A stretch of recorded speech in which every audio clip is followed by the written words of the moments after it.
आज की कहानी में बात होगी एक ऐसी महिला पहलवान की जिसने अपने दौर के पुरुष पहलवानों को चुनौती देते हुए कहा था कि जो भी पुरुष पहलवान मुझे कुश्ती में हरा देगा वह मुझसे शादी कर सकता है। जी हाँ, हम बात कर रहे हैं 1940 और 1950 के दशक की मशहूर पहलवान हमीदा बानो की। कुश्ती भारत का एक बहुत पुराना और पसंदीदा खेल है। हमीदा बानो का पहला कुश्ती मुकाबला जिसने हमीदा को असली पहचान दिलाई वह 1937 में लाहौर के फिरोज खान के साथ हुआ था।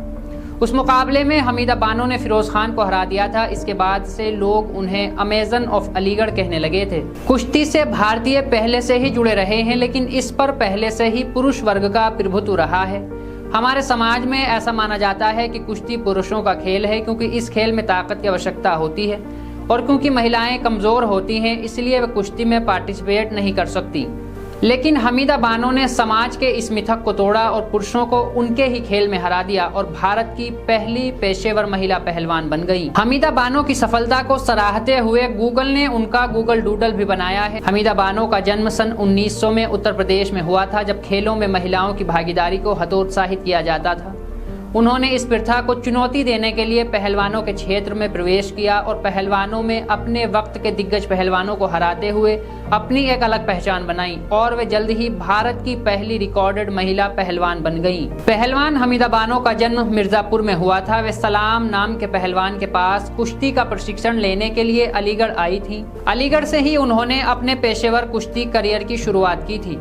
देश में उस वक्त ऐसी कोई महिला पहलवान नहीं थी जिसके साथ मिलकर वे अपनी कुश्ती को नई ऊंचाइयां दे सकें। ऐसे में मजबूरन उन्हें पुरुष पहलवानों से ही कुश्ती करनी पड़ी। किसी महिला के साथ कुश्ती करने को उस समय पुरुष पहलवान अपमान समझते थे। कई पहलवानों ने तो उनसे लड़ने से भी इनकार कर दिया था। छोटे गामा नाम से मशहूर पहलवान ने भी ऐन वक्त पर उनसे लड़ने से इनकार कर दिया। महाराष्ट्र के कोल्हापुर में एक अन्य मैच में जब उन्होंने शोभा सिंह पंजाबी नाम के एक व्यक्ति को हराया तो कुश्ती प्रशंसकों ने उनके साथ दुर्व्यवहार किया और उन पर पत्थर फेंके। यहाँ तक कि हालात को संभालने के लिए पुलिस को बुलाना पड़ा। कहा जाता है कि वे हर दिन 6 लीटर दूध, 3.25 किलो सूप और 2.25 लीटर फलों का जूस पीती थी।